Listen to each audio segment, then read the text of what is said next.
Hello நண்பர்களே, நாம இப்போ நேரடியா இந்த வரலாற்று விளக்கத்துக்குள்ள போகலாம். ஏப்ரல் 29 இந்த தேதியில உலகத்துல நடந்த ரொம்ப முக்கியமான பிரம்மாண்டமான வரலாற்று நிகழ்வுகளை பற்றி தான் இன்னைக்கு நாம விரிவா பார்க்க போறோம். இந்த ஈவென்ட்ஸ் எல்லாம் எப்படி நம்ம உலகத்தையே மாத்தி அமைச்சுதுன்னு நீங்களே பாருங்க. இங்க பாருங்க, இந்த வரலாற்று நிகழ்வுகள் எல்லாம் நாம தெரிஞ்சுக்கிறது ஒரு ரொம்ப முக்கியமான ஆப்பர்ச்சுனிட்டி. நாங்க உங்களுக்காக யூஸ்ஃபுல் தகவல்கள் தொடர்ந்து சொல்லிக்கொண்டே இருப்போம். நம்ம பேஜை ஃபாலோ பண்ணிட்டு பாத்தீங்கன்னா உங்களுக்கு ரொம்ப ஹெல்ப் ஆகும். கொஞ்சம் நம்ம செல்லூர் இ சேவை இன்ஃபோ சேனலை சப்ஸ்கிரைப் பண்ணுங்க நண்பா. அப்போ நம்ம போடுற ரொம்ப யூஸ்ஃபுல்லான விஷயம் உங்களுக்கு உடனே நோட்டிபிகேஷன் கிடைக்கும். எங்களுக்கும் கொஞ்சம் ஹெல்ப்பா இருக்கும். சரி, இன்று ஏப்ரல் 29 வரலாற்றில் நடந்த முக்கிய நிகழ்வுகள் பற்றி பார்ப்போம். பகுதி 1, நவீன உலகின் அடித்தளம். இது எப்படி ஆரம்பிச்சதுன்னு பாப்போம். இந்த டைம்லைனை கொஞ்சம் பாருங்க. நடுத்தர யுகம் முடிஞ்சதுல இருந்து இந்தியால நவீன தகவல் தொடர்பு தொடங்குனது வரைக்கும் வரலாறு எப்படி படிப்படியா டெவலப் ஆயிருக்குன்னு இதுல தெளிவா தெரியுது. இதை கம்பேர் பண்ணி பார்த்தா ரொம்ப ஆச்சரியமா இருக்கும். 1453 கான்ஸ்டான்டினோப்பிள் வீழ்ச்சி நடந்தது.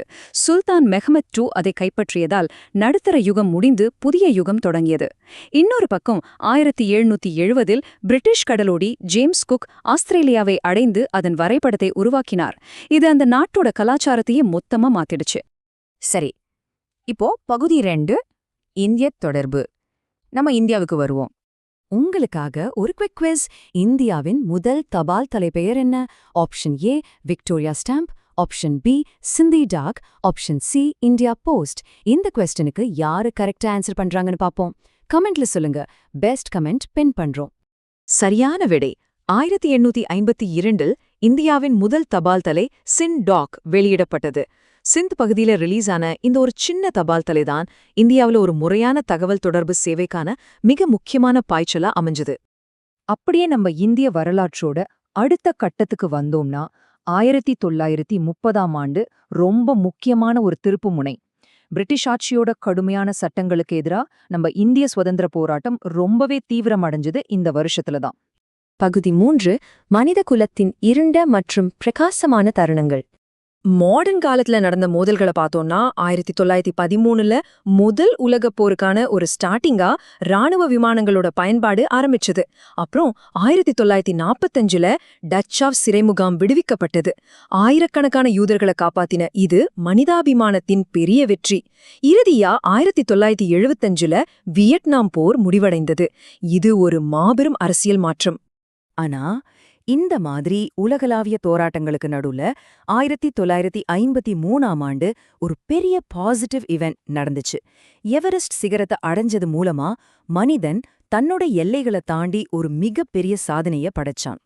இந்த டேபிள பாத்தீங்கன்னா 20ஆம் நூற்றாண்டோட பிற்பகுதியில நடந்த முக்கியமான சில விஷயங்கள் புரியும். 1986 செர்னோபில் அணு விபத்து, 1991 மிகப்பெரிய இயற்கை பேரழிவான பங்களாதேஷ் சூறாவளி, 1992 லாஸ் ஏஞ்சல்ஸ் கலவரம்னு பல கஷ்டங்களை உலகம் சந்திச்சது. அதே சமயம் 1997 ரசாயன ஆயுத தொடை ஒப்பந்தம், 2004 ஐரோப்பிய ஒன்றிய விரிவாக்கம்னு உலக அமைதிக்கான பல நல்ல முன்னேற்றங்களும் நடந்துச்சு.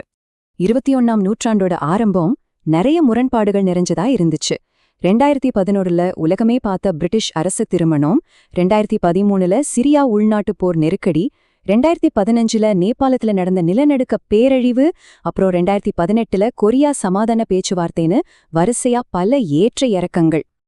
இப்போ பகுதி 4, பேரழிவுகளும் நவீன மாற்றங்களும். நம்ம ரீசெண்ட் காலத்துக்கு வந்துட்டோம். 2020ன்னு சொன்னாலே நமக்கு என்ன ஞாபகம் வரும்? 2020 கோவிட்-19 உலகம் முழுவதும் பரவி பெரிய தாக்கத்தை ஏற்படுத்தியது. லாக்டவுன், ஹெல்த் கேர் சவால்கள்னு இது நம்ம எல்லாருடைய வாழ்க்கையிலயும் மறக்க முடியாத ஒரு வருஷம். ஆனா இந்த மாற்றத்தை கொஞ்சம் கவனிங்க. 2022 பணவீக்கம், வாழ்க்கை செலவு உயர்வுன்னு பொருளாதார சவால்களால நம்ம கஷ்டப்பட்டோம். ஆனா இப்போ 2024 AI, அதாவது செயற்கை நுண்ணறிவோட அபார வளர்ச்சியால தொழில்நுட்ப மாற்றத்தின் உச்சத்தையே தொற்றிருக்கோம். உலகமே டிஜிட்டலா மாறிட்டு இருக்கு. இந்த ஃபுல் எக்ஸ்பிளைனர் பார்த்ததற்கு ரொம்ப நன்றி. மறக்காம அந்த குவிஸ்கான பதில கமெண்ட் பண்ணுங்க. கடைசியா ஒன்னு யோசிச்சு பாருங்க. வரலாறு இவ்ளோ வேகமா மாறுதுன்னா நாளைக்கு நாம எப்படிப்பட்ட ஒரு உலகத்தை உருவாக்க போறோம்? கண்டிப்பா யோசிப்போம். மீண்டும் ஒரு சுவாரஸ்யமான விளக்கத்தில் சந்திப்போம்.